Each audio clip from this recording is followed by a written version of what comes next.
Welcome back to Book to Read, everybody. Episode 37. And you guys really threw us for a loop this time. We're diving into the Titan's Curse. It's the third book in Rick Riordan's Percy Jackson series. I'm a little intimidated, I'll be honest, just by the size of this thing. But judging from the excerpts that you sent, we're in for a wild ride. It's really interesting how Riordan just jumps right into it, you know? There's this darker tone right from the beginning. We're not easing back into camp life this time. No, not at all. It's like bam, campers are disappearing. The search for new demigods is like super urgent. Yeah. And then we have this vice principal, Dr. Thorne. He seems harmless, but he turns out to be a monster. That's not exactly your typical back-to-school experience. No, it's not. It's like Riordan's reminding us that the demigod world, it's always on the edge of chaos. Yeah. But you know, what really struck me was the return of Thalia Grace. She's a game changer. Oh yeah, Thalia's entrance is totally epic. She brings this energy to the story, like a lightning bolt. And her dynamic with Annabeth, it's explosive. Yeah, their personalities clash. But it's also really thought-provoking. You see Thalia struggling with her past and her feelings about the Hunters of Artemis. And then you have Annabeth. She's dealing with her own issues. It's not just teenage drama. It's about identity and purpose. Definitely. And speaking of Annabeth's dilemma, her dad moving to San Francisco sounds pretty simple, but, you know, it's going to get complicated. Oh, absolutely. For Annabeth, it's not just a move. It's connected to her past, her fears, and maybe even a dangerous confrontation with her dad's boss, Atlas. Remember, Atlas is holding up the sky from Mount Tamalpais, which happens to be near San Francisco. Wow, family drama on a cosmic scale.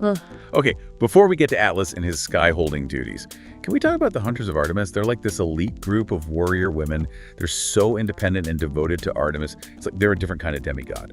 Yeah, you're right. The Hunters are different from Camp Half-Blood. They're incredibly skilled and powerful, but their arrival creates new conflict, especially between Thalia and Zoe Nightshade. She is the lieutenant of the Hunters. Yeah, their rivalry is intense. And then on top of that, we get this creepy prophecy from the Oracle of Delphi. It's like a shadow hanging over the entire quest. And the prophecy is so specific. It mentions a parent's hand, a land without rain, and the Titan's curse. It's directed at Annabeth and the Hunters. It definitely keeps you guessing. Totally.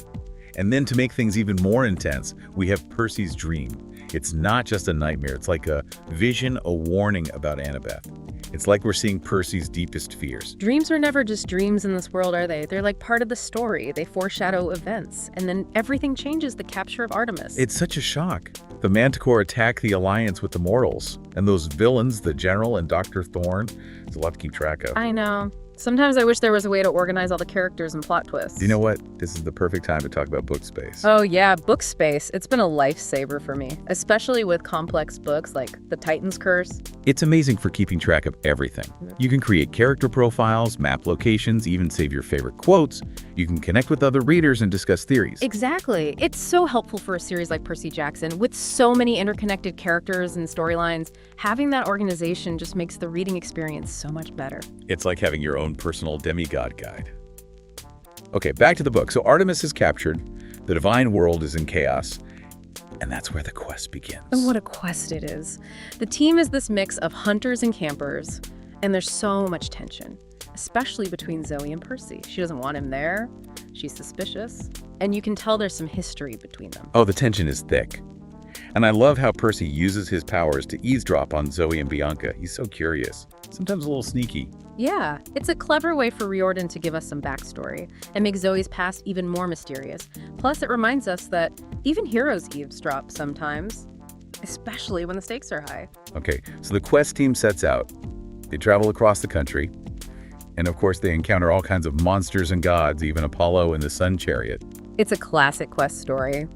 But with that Riordan humor and mythology, we see character development, world building, and some really memorable scenes. Like when Percy meets Mr. D. That scene is so sad. It shows us a painful part of Percy's past and his complicated relationship with the gods. It also shows that the gods aren't perfect. They're flawed. They have emotions and their actions have consequences. And speaking of flawed and dangerous, Yeah. things get really intense when they reach the junkyard of the gods. It's a crazy place. It's like a graveyard for the gods' forgotten stuff. But all those discarded things, they're still powerful and dangerous. And then Bianca takes that hunter's bow from the junkyard. It foreshadows what's going to happen to her. And their encounter with Talos, That's terrifying. Bianca is so brave, but she ends up sacrificing herself. It's a turning point in the story. It shows how high the stakes are and the sacrifices these heroes have to make. It's a loss that everyone feels, and it changes everything. Bianca's death, it really drives home the weight of this whole quest. But they still have to keep going. And this is where Percy's powers, his connection to the sea, it becomes crucial. He has to find Nereus, the old man of the sea. He's the one who supposedly knows what monster can destroy the gods. Yeah, trying to find this guy is like finding a needle in a haystack. Except the haystack is the entire ocean, and the needle is a grumpy old sea god who does not want to be found. Right. And even when Percy finds him, Nereus is not exactly helpful. It becomes this battle of wills, a test of Percy's strength. And it's fascinating how Percy uses his knowledge of the sea, the creatures, the currents, to outsmart Nereus and make him tell them the monster's identity. And the monster is Bessie, the Ophiuchorus. Who would have thought that this cow serpent thing could be the key to destroying Olympus? What a twist. It's so clever. Riordan takes this creature from ancient myths and makes it central to the story. Bessie could destroy the gods, but also save them.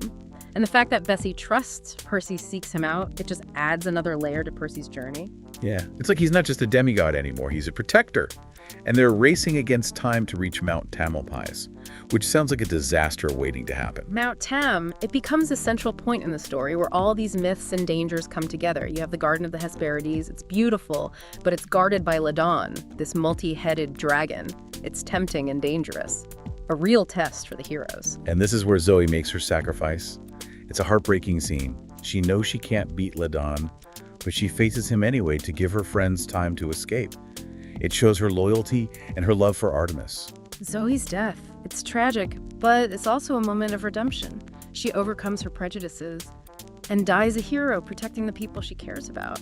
And when Artemis turns Zoe into a constellation, it's beautiful and so sad. It reminds us that even in death, heroes are remembered. Their stories live on. It's a powerful moment. It shows the importance of loyalty, sacrifice, and the strength of friendship. But the battle isn't over. They still have to face Atlas, who's holding up the weight of the world. Yeah, that's a tough job. Atlas is incredibly powerful. And the battle is epic. Everyone is pushed to their limits. The tension between Thalia and Luke, that was really interesting. Yeah, they're past. It adds this whole emotional layer to the fight. Thalia is struggling with her loyalty. She's tempted to join Luke. It shows that even the strongest heroes can be vulnerable. And then Dr. Chase shows up in his Sopwith camel. Talk about a cool dad. It's such a great moment. It brings some humor and heart to the scene. It reminds us that even in the darkest times, there's still hope and people who will fight for those they love. Yeah, what a dad. But even with Atlas defeated and Artemis free, it's a bittersweet victory.